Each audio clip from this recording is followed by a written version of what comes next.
오늘 본문에 앞서는 창세기 4장 5장에는 아담으로부터 노아에까지 이르는 첫 인류의 족보가 들어 있습니다.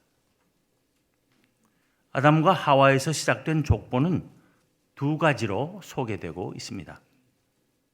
하나는 그들의 맏아들 가인을 통해 내려온 족보이고, 다른 하나는 가인에게서 맞아 죽은 아벨 대신 하나님께서 새로 주신 아들 셋을 통해 내려온 족보입니다. 가인의 자손들 가운데서는 목축과 음악과 공업의 조상이 된 이들이 나왔습니다. 이렇게 가인의 자손들에게서는 한편 인간 문명이 시작되는가 하면, 다른 한편에서는 인간성이 포악해지고 하나님에 대한 경외심이 사라지며 오만함이 도를 넘는 현상이 함께 나타났습니다. 반면에 셋의 자손들 가운데서는 하나님의 이름을 부르기 시작하는가 하면, 하나님과 동행하며 믿음으로 하나님을 기쁘시게 하다가 죽음을 보지 않고 하나님에 의해 데려가심을 당하는 사람도 나타나고, 하나님의 말씀을 경외하고 순종하며 믿음을 따라 의의 상속자가 된 사람도 나타나기에 이르렀습니다. 즉 셋을 통한 가계에서는 가인의 가계와는 달리 신앙의 발전이 이루어지기 시작한 것입니다. 그런데 영적 성숙과 함께 사람들에게 구원의 희망이 커지던 세상이 죄악으로 가득하게 되고, 결국은 하나님에 의해 대홍수로 한 차례 멸망을 당하는 사건이 벌어지게 되었습니다. 오늘 본문은 하나님께서 노아의 가족들만 살리시고 모든 사람을 지면에서 쓸어버리시기로 작정하신 사실과 그렇게 하시게 된 이유를 설명하고 있습니다. 오늘 본문은 두 부분으로 나누어 볼 수 있습니다. 1절부터 4절과 5절부터 8절입니다. 그중 1절부터 4절은 구약 성경 전체에서 그 해석이 가장 어렵다고 여겨지는 부분입니다. 또 어려움이 많은 논란과 다양한 해석의 의견이 제시되기도 합니다. 이 부분에서 가장 큰 해석의 쟁점은 2절에서 말하는 하나님의 아들들이 누구를 가리키느냐 하는 것입니다. 우선 1, 2절을 다시 읽어봅니다. 사람이 땅 위에 번성하기 시작할 때에 그들에게서 딸들이 나니 하나님의 아들들이 사람의 딸들의 아름다움을 보고 자기들이 좋아하는 모든 여자를 아내로 삼는지라. 하나님의 아들들의 의미가 무엇이냐 하는 데 대한 여러 견해 중에서 그래도 우리가 가장 믿고 따를 만한 견해는, 제 개인적인 생각으로는 고대 교회의 가장 위대한 교부이고 신학자인 아우구스티누스와 또 루터 갈뱅 등 종교 개혁자들의 견해라고 생각합니다. 그 견해에 따르면 하나님의 아들들은 경건한 사람들이란 뜻으로 가인의 자손들에 대비된 셋의 자손들을 가리키는 말이라는 것입니다.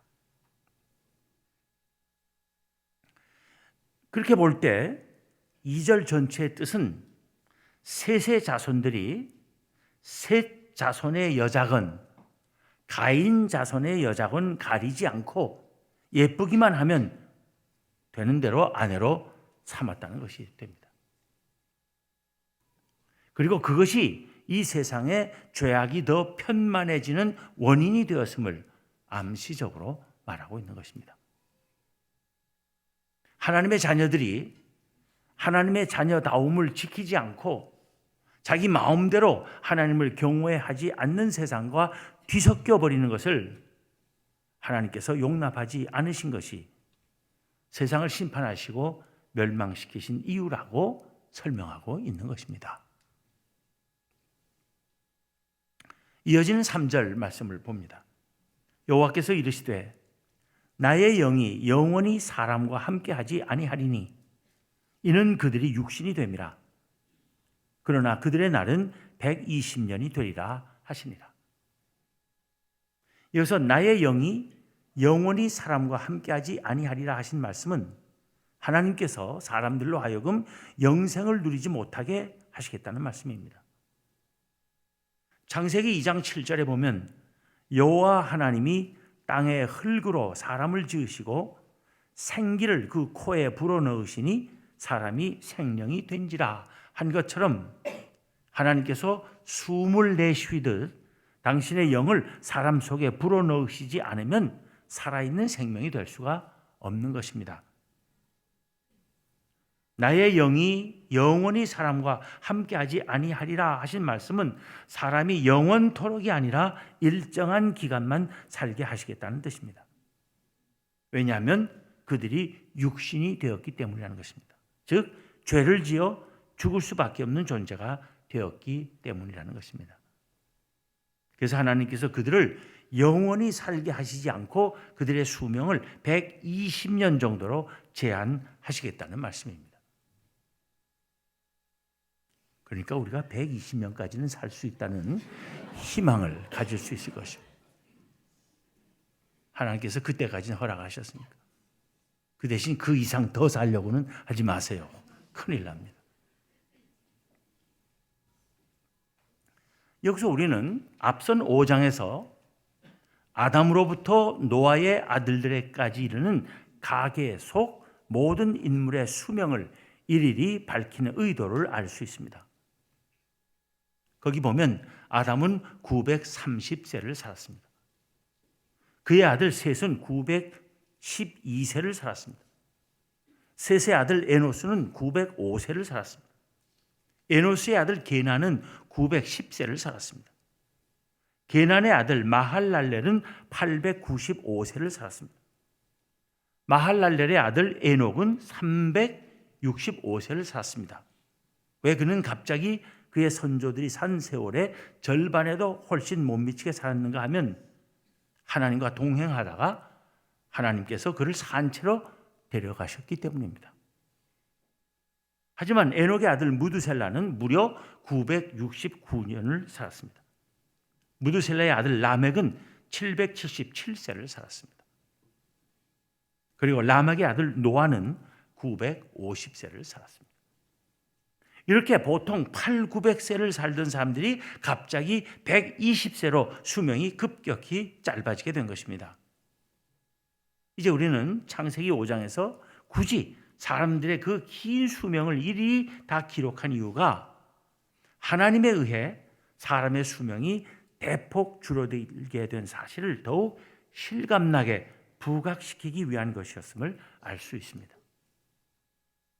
그리고 죄악이 세상에 가득하게 된 것이 하나님께서 사람의 수명을 줄어들게 만드신 원인임을 강조하기 위함임을 알 수 있습니다. 다음 4절을 봅니다. 당시의 땅에는 네피림이 있었고 그 후에도 하나님의 아들들이 사람의 딸들에게로 들어와 자식을 낳았으니 그들은 용사라. 고대의 명성이 있는 사람들이었더라. 여기서 네피림이란 한때 존재했던 힘센 거인족을 가리키는 말입니다. 그런데 이 4절에서도 중요한 것은 하나님의 아들들이 사람의 딸들에게로 들어와 자식을 낳았다는 사실입니다. 다시 말하면 경건해야 될 사람들이 경건한 족속, 경건하지 못한 족속, 하나님을 섬기는 족속, 모르는 족속 가리지 않고 다 아내로 삼았다는 것입니다. 그리고 자식을 낳았다는 것입니다. 이것은 앞선 2절 말씀이 암시하는 바와 같은 것을 암시하고 있다고 봅니다. 즉 경건해야 할 사람들이 경건을 모르는 사람들의 딸들과도 섞여 자손을 낳음으로써 땅 위에 죄악이 더 편만하게 되었고 그래서 하나님의 심판에 의한 멸망을 자초하게 되었음을 암시하고자 한 것이라는 말입니다.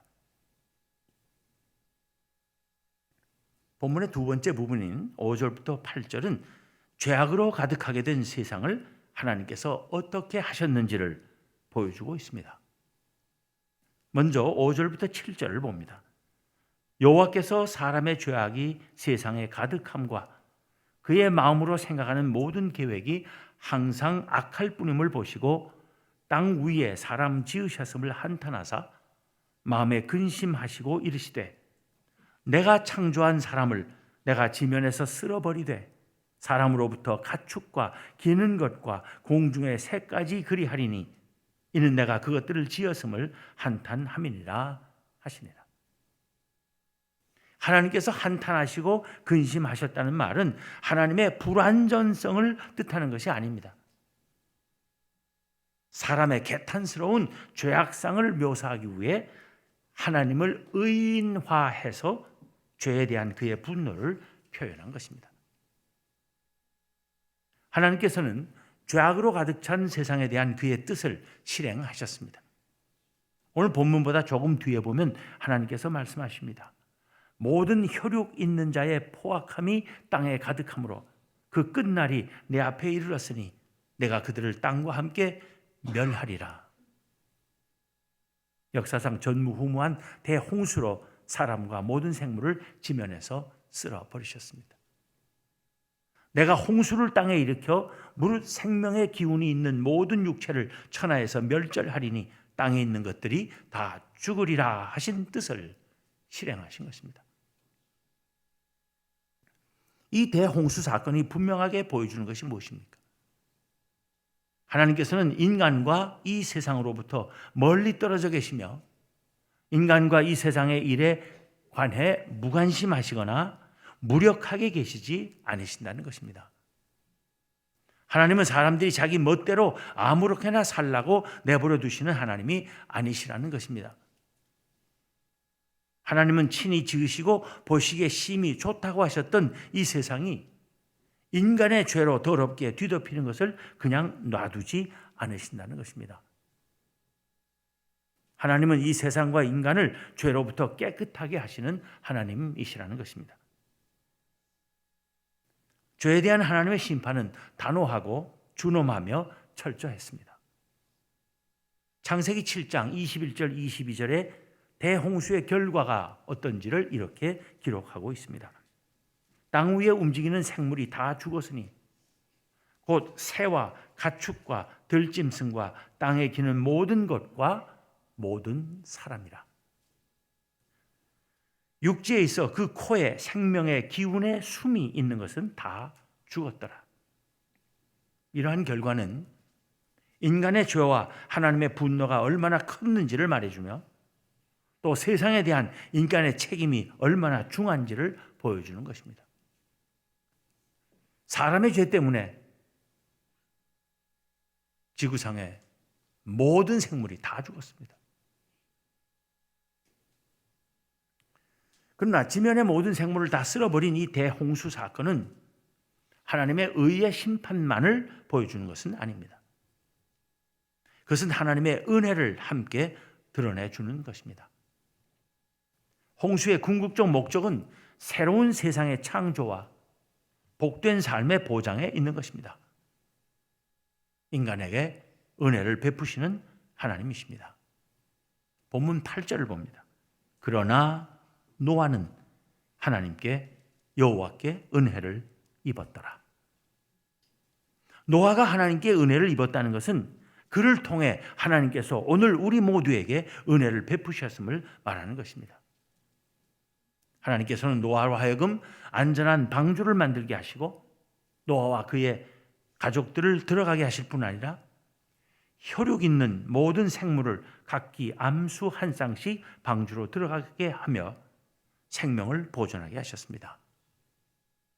그치지 않는 홍수로 지면의 모든 생명이 죽자 하나님께서는 비를 멎게 하시고 땅이 다시 마르게 하신 후 노아로 하여금 방주에서 나와 다시 땅에 발을 디디게 하시고는 노아와 그 아들들에게 복을 주시며 말씀하시기를 생육하고 번성하여 땅에 충만하라 하셨습니다. 노아 시대의 대홍수 이야기 속에서 우리는 또 무엇을 보아야 하겠습니까? 부패하고 죄악으로 뒤덮인 세상 속에서 그래도 남아있던 노아라는 한 사람입니다. 하나님께서 새 세상을 창조하신 데 쓰실 도구가 될 사람이 있었다는 사실입니다. 그리고 오늘날 우리가 그런 사람이 되어야 한다는 것입니다. 이 세상이 악하고 부패했다고 여겨질 때 한탄만 하고 있을 것이 아니라 이 시대의 노아가 되어야 한다는 사명감을 가져야 한다는 것입니다. 노아가 멸망할 세상의 남은 희망이었듯이 우리 그리스도인들도 너무나 불의와 부정과 범죄로 가득 차서 두렵고 절망스러운 이 사회에 남은 희망이 되어야 한다는 것입니다. 오늘 본문 바로 다음의 9절에서는 노아는 의인이요 당대의 완전한 자라 그는 하나님과 동행하였다 합니다. 그러나 이 말은 노아가 하나님 앞에서 한 번도 죄 지은 적이 없이 완전 무결한 사람이었다는 뜻은 아닙니다. 그런 사람은 없습니다. 그가 완벽한 사람이 아니었다는 사실은 창세기 9장 20절 이하에서 볼 수 있습니다. 거기 보면 노아가 농사를 시작하여 포도나무를 심었고 거기서 수확한 포도로 포도주를 만들었으며 그 포도주를 마시고 취하여 그의 장막 안에서 벌거벗은 채로 잠이 들었습니다. 그런데 그의 아들 중 작은 아들인 함이 그의 아버지 하체를 보고 밖으로 나가서 그의 두 형 셈과 야벳에게 알렸습니다. 셈과 야벳은 옷을 가져다가 자기들의 어깨에 메고 그들의 아버지 하체를 보지 않으려고 뒷걸음쳐 들어가서 아버지 하체를 덮었으며 얼굴을 돌이키지 않고 다시 장막에서 나왔습니다. 술이 깬 노아는 자기의 작은 아들이 자기에게 행한 일을 알게 되었고 그 아들을 저주하며 그의 형제의 종들의 종이 되기를 원한다고 하나님께 구했습니다. 이것은 노아가 결코 완벽한 사람은 아님을 보여주는 하나의 예입니다. 노아가 의인이고 당대의 완전한 사람이며 하나님과 동행하였다는 것은 온통 다 악하고 부패했던 당대에 도덕적으로 찾아보기 힘든 의인이었다는 뜻이며 하나님을 사랑하고 그의 말씀대로 살고자 하는 마음을 가졌다는 뜻이고 하나님과의 친밀한 교제를 나누며 그로부터 특별한 계시의 말씀을 듣는 그런 관계 속에 있었음을 의미할 것입니다. 결코 하나님 앞에서 완벽한 의인이었다는 뜻은 아닙니다. 따라서 그 또한 하나님의 은혜를 필요로 하는 사람이었습니다. 우리는 모두 하나님의 은혜가 아니면 살 수 없는 죄인들입니다. 그러나 비록 하나님 앞에서는 의인이라 할 수 없어도 이 부패하고 악한 세상에서는 의인이라 불릴 만한 삶을 살아야 하는 것입니다. 하나님을 사랑하고 그의 말씀대로 살려는 갈망을 잃지 말아야 하는 것입니다. 하나님과 동행하며 그의 은혜를 누리는 삶을 살아야 할 것입니다. 하나님께서 우리에게 은혜를 베푸셔서 이 세상을 변화시키는 도구로 쓰임받기를 소망하는 우리가 되어야 하겠습니다. 우리는 부패하고 악한 이 세상을 볼 줄 아는 눈을 가져야 하겠습니다. 이러다가는 하나님의 무서운 심판을 면할 수 없으리라는 두려운 마음을 지녀야 할 것입니다. 그러나 또한 그런 가운데서도 은혜를 베푸시는 하나님을 믿어야 할 것입니다. 그리고 이 시대에 노아로 살기를 소망하는 우리가 되어야 하겠습니다. 기도하겠습니다.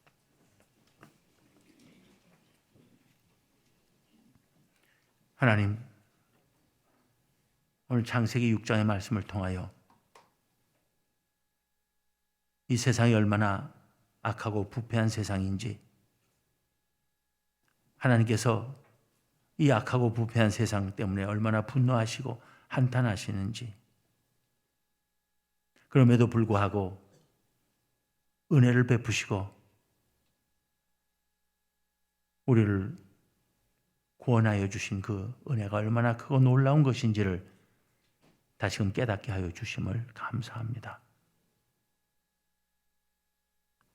또한 하나님께서 세상을 구원하시기 위하여 노아 같은 의인을 사용하셨음을 보게 하심을 감사합니다. 저희 또한 이 부패하고 악한 세상에서 하나님의 구원의 역사의 도구로 쓰임받을 수 있는 노아와 같은 의인의 삶을 살 수 있도록 저희들을 주장하여 주시옵소서. 우리 주님 예수 그리스도의 이름으로 기도하옵나이다. 아멘.